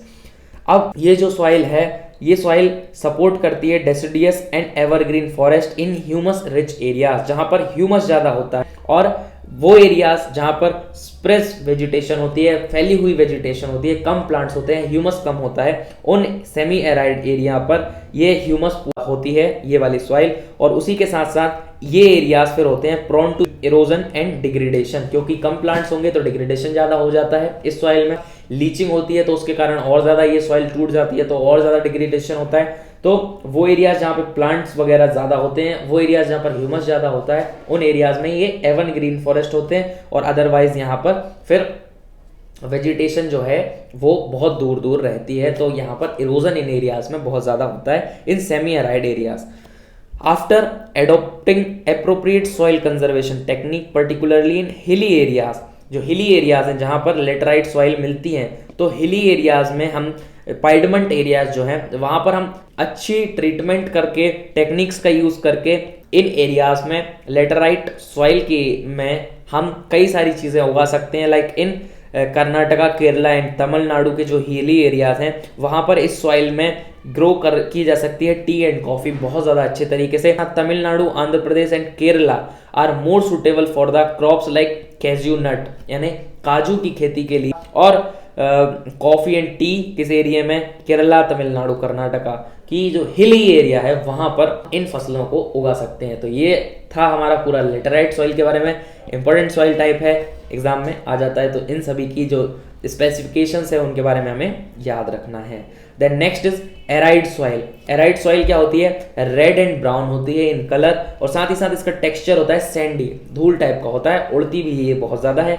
Saline in nature होती है, खारी होती है नेचर में, सॉल्टी होती है। The area salt content is very high and common salt is obtain by evaporating the water. कई जगहों पर इससे सॉल्ट भी ऑब्टेन किया जाता है वाटर एवापोरेट करके। Due to dry climate and high temperature, evaporation is faster and the soil leak humus and moisture। क्योंकि ये सिल्टी होती है तो यहाँ पर जो लैंड की कैपेसिटी है मॉइस्चर को कंटेन करने की वो बहुत कम होती है, और ये उन्हीं एरियो में पाई जाती है जहाँ पर टेम्परेचर हाई होते हैं और ड्राई एरियाज होते हैं। अब the conker layer formation in the bottom horizon restrict the infiltration of water, proper irrigation cultivate in western Rajasthan, यानी वेस्टर्न राजस्थान में प्रॉपर इरिगेशन टेक्निक का यूज कर इस लैंड को भी कल्टीवेबल बनाया गया। ये जो लैंड है इसके नीचे एक और लेयर होती है जिसे कि कंकर की लेयर होती है। उससे क्या होता है, जब यहाँ से वाटर इस ऊपर वाली सतह में पानी बहुत ज्यादा नीचे चला जाता है तो इस लेयर के बाद में फिर पानी नीचे नहीं जाता, वाटर का इनफिल्ट्रेशन नहीं होता। तो इससे क्या होता है, इस लेयर के बाद में जब यहाँ से पानी नीचे आ जाता है तो थोड़ी खुदाई करने के बाद कंकर की जो लेयर है उससे ऊपर इन लोगों को वाटर की अवेलेबिलिटी हो जाती है। तो ये था about arid soil. Proper irrigation facilities and cultivable techniques का यूज कर इस एरिया को हम फर्टाइल और यहाँ पर ठीक ठाक तरीके से खेती कर सकते हैं। एग्जाम्पल हमारा वेस्टर्न राजस्थान है। अब नेक्स्ट है हमारा फॉरेस्ट सॉइल। फॉरेस्ट सॉइल कौन सी सॉइल होती है? जो कि फॉरेस्ट में पाई जाती हैं। अब lower part of the valley particularly on the river terraces and alluvial fans are fertile. तो ये जो फॉरेस्ट सॉइल होती हैं वो कहाँ पाई जाती हैं? वैलीज के लोअर पार्ट में पाई जाती, रिवर ट्रेसेस पर पाई जाती हैं, और कई जो एल्यूवियल फेंस हैं वो फर्टाइल भी होते हैं। स्नो कवर्ड एरियाज में लाइक हिमालयाज में ये सॉइल है एक्सपीरियंस करती है ऑफ डेनुडेशन एंड बहुत ज्यादा एसिडिक हो जाती है और लो ह्यूमस कंटेंट होता है, क्योंकि जब बर्फ जमी रहेगी तो फिर यहाँ पर ह्यूमस कहाँ से आएगा, तो लो ह्यूमस होती है। They are loamy and silty and valley slide and coarse sand in upper slopes. जो अपर स्लोप्स होते हैं वहां पर ये क्या होती है, मोटी मोटी होती है, लेकिन जैसे ही नीचे जाते हैं तो वो ये कैसी हो जाती है, लूमी हो जाती है और सिल्टी हो जाती है। ये साइज ऑफ द पार्टिकल और कंकर जो है कम होता जाता है जैसे जैसे हम नीचे आते जाते हैं, और जैसे ऊपर जाते हैं वो कंकर का साइज बड़ा होता है, पत्थर बनता जाता है। हिली एंड माउंटेनियस एरियाज में जहां सफिशिएंट रेन होती है वहां पर फॉरेस्ट अवेलेबल होती है, तो ये फॉरेस्ट सॉइल कहलाती है। जहां पर क्या माउंटेनियस एरियाज और हिली एरियाज में ये सॉइल पाई जाती है जहां पर फॉरेस्ट अवेलेबल होते हैं। तो ये था अबाउट फॉरेस्ट सॉइल। इसी के साथ हमारे सॉइल के सारे टाइप्स होते हैं कंप्लीट। अब हम पढ़ने वाले हैं about soil erosion and soil conservation. तो सॉइल इरोजन के क्या क्या कारण है और साथ ही साथ सॉइल को हम कैसे कंजर्व कर सकते हैं, प्रिवेंट कर सकते हैं, रिजर्व कर सकते हैं। Denudation of soil cover and subsequent washing down is described as soil erosion. Soil erosion क्या होता है? डेन्यूडेशन ऑफ सॉइल कवर, जो सॉइल की अपर लेयर है उसमें क्या हो जाना, डेन्यूडेशन, टूट फूट जाना और वो फैल जाना। Denudation of soil cover and subsequent washing down is described as soil erosion. Soil जो है उसका फॉर्मेशन और उसका इरोजन दोनों साइमल्टेनियसली होता रहता है, यानी उसका फॉर्मेशन तो होता है साथ ही साथ उसका इरोजन भी होता रहता है। अब ये जनरली होता है ऑन बैलेंस्ड वे, यानी कि जनरली ये जो है वो बैलेंस्ड होता है, यानी जितना सॉइल का इरोजन हुआ उतना ही सॉइल का फॉर्मेशन भी होता जाता है। लेकिन कई बार ह्यूमन एक्टिविटीज के चलते जो बैलेंस है वो डिस्टर्ब हो जाता है। तो ह्यूमन एक्टिविटीज भी बैलेंस को बिगाड़ती हैं, साथ ही साथ नेचुरल फोर्सेस भी बिगाड़ते हैं। ह्यूमन एक्टिविटीज कौन कौन सी होंगी? जैसे deforestation, over grazing, over construction and mining, और उसी के साथ natural forces like wind, glacier and water. तो इन सभी से हमारा सॉइल इरोजन होता है। ये हमारे रीजंस हैं।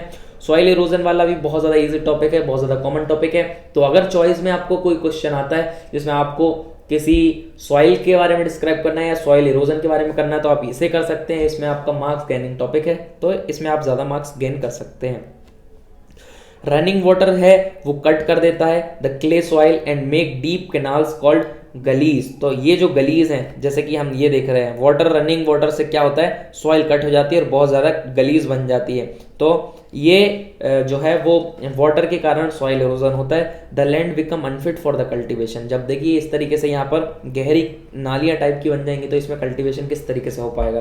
तो इन्हें क्या बोला जाता है, गलीज बोला जाता है। Is known as a bad land called ravine in Chambal basin. Chambal basin में ये होता है मोस्टली, तो इसे वहां पर क्या बोला जाता है, रेवाइन बोला जाता है। उसके बाद water flow as a sheet cover large area down a slope, the top soil is washed away is called sheet erosion। ये क्या होता है हमारा, एक तो गलीज हो गई जो इरोजन के कारण बनती है, दूसरा होता है हमारा शीट इरोजन। शीट इरोजन में क्या होता है, जो ऊपर की लेयर है वो सारी ही उड़ जाती है और दूसरी जगह फैल जाती है। तो ये जैसे कि यहाँ पर जो हमारी अपर लेयर थी वो दूसरी जगह चली गई और ये सारे हर जगह से लेयर चली गई। यहाँ पर हमारी गलीज बनती है, यहाँ पर जो शीट है वो पूरी लेयर ही चली जाती है ऑन अदर प्लेस, तो इसे बोलते हैं हम sheet erosion. Then wind blows loose soil off flat और sloping land known as wind erosion. तो विंड इरोजन का होता है जो विंड से हमारी अपर लेयर ऑफ सॉइल उड़ जाती है। तो इस तरीके से देखिए विंड में धूल उड़ रही है तो ये सॉइल की अपर लेयर उड़ जाती है, तो ये होता है हमारा wind erosion. Defective method of farming, इससे भी हमारा सॉइल इरोजन होता है। जैसे कि ये सॉइल इरोजन हो गया है और ये किस कारण से हुआ है, डिफेक्टिव मेथड ऑफ फार्मिंग। जैसे कि ये स्लोप इस साइड है, अगर ये इस साइड हम फार्मिंग करते तो हो सकता था कि यहाँ जो हमारे फार्मिंग हमने की है वो क्या करता है, काउंटर करता टू द वॉल, तो इससे हमारी जो सॉइल है वो इरोजन उसका, तो इस तरीके से ये था soil erosion due to the wrong practice of farming. और next topic is soil conservation. तो सॉइल कंजर्वेशन भी बहुत ज़्यादा इंपॉर्टेंट है। तो सॉइल कंजर्वेशन के लिए क्या क्या हमें स्टेप्स लेना चाहिए उनके बारे में हम यहाँ पर समझने वाले हैं। Ploughing along the contour lines can decelerate the flow of water down to the slope and it's called contour ploughing. तो काउंटर प्लाउइंग करके भी हम हमारे सॉइल इरोजन को बता सकते हैं। जैसे अगर मान लीजिए ये स्लोप इस तरीके से हमारा नीचे है और इसी स्लोप के साथ हम इन तरीकों में प्लाउइंग करते तो ज़्यादा सॉइल इरोजन होता।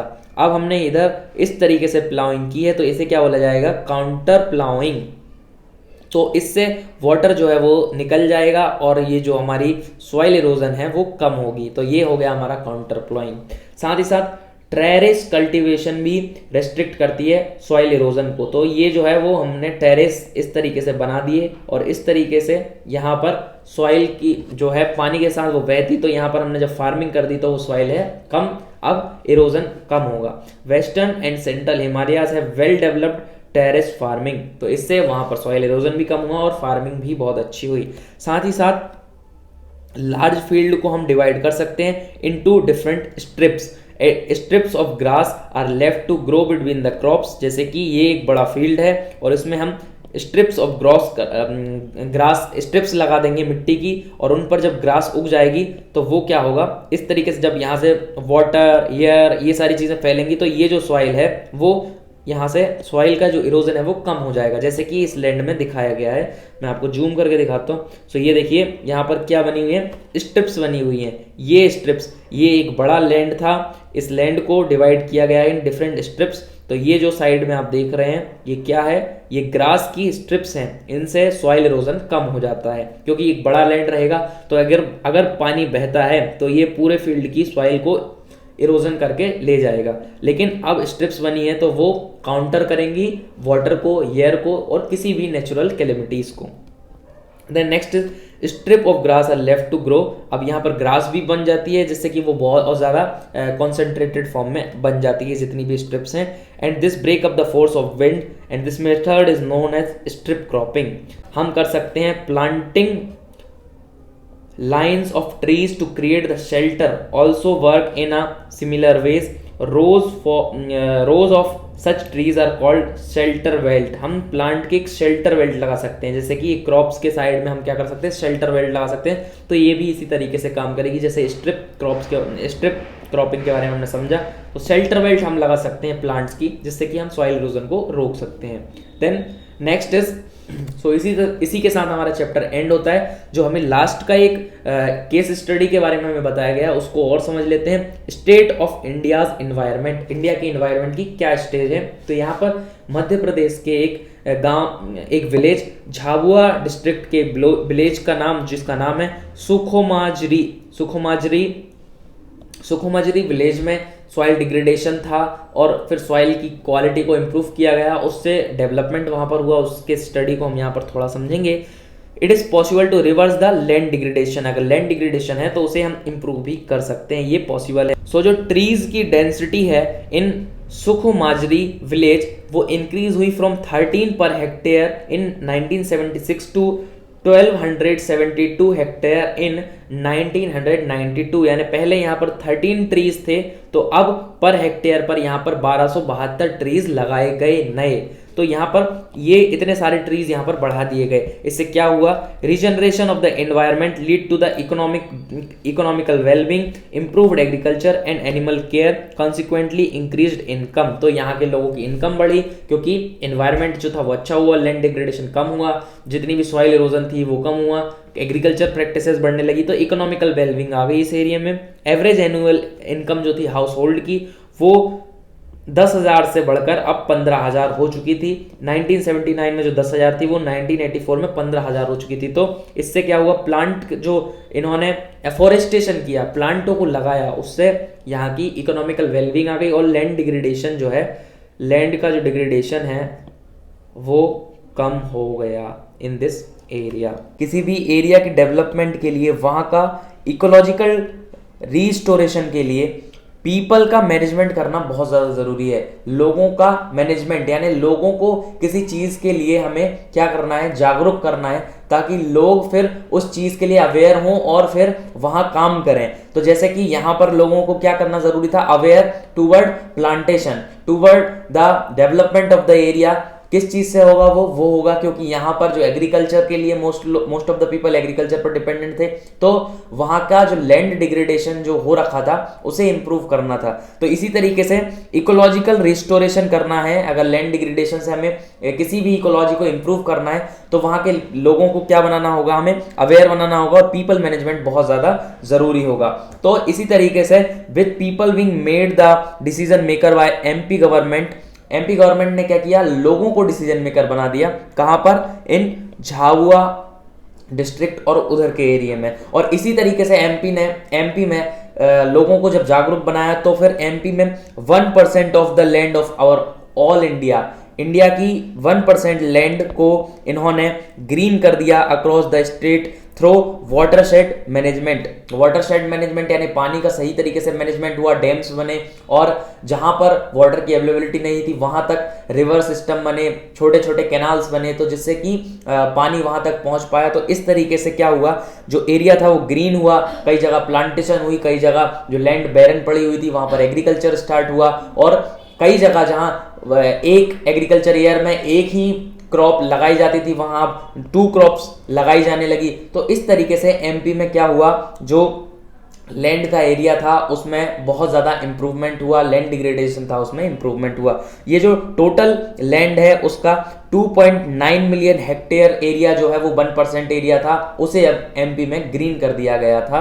तो इस तरीके से जो एमपी की केस स्टडी है उससे हमने समझा कि लैंड डिग्रेडेशन को किस तरीके से इंप्रूव किया और किस तरीके से जो खाली पड़ा एरिया था उसे ग्रीन कर दिया, यानी प्लांट लगा दिए गए, फॉरेस्ट बन गए और उसके बाद में एग्रीकल्चर स्टार्ट हो गया। तो इस तरीके से हमारी ये केस स्टडी भी खत्म होती है और साथ ही साथ हमारा चैप्टर भी खत्म होता है। होप करता हूँ आपको चैप्टर पसंद आया होगा और मेरे अगर आपको एक्सप्लेनेशन में कोई प्रॉब्लम नजर आई हो तो मुझे कमेंट में जरूर बताएं। मैं अगली वीडियो से पूरी कोशिश करूंगा उसे इंप्रूव करने की और मेरा बस एक ही मकसद है कि आप तक क्वालिटी कंटेंट पहुंचा पाऊं। इसी तरीके से मैं क्लास 10th के सोशल साइंस के सारे चैप्टर आप तक पहुंचाऊंगा क्योंकि सोशल साइंस लोगों को डिफिकल्ट लगती है और मैं कोशिश करूंगा कि आपको इजी वे में समझा पाऊं। Thank you so much for watching this full video. Support करें, फ्रेंड्स के साथ शेयर करें। Take care, bye.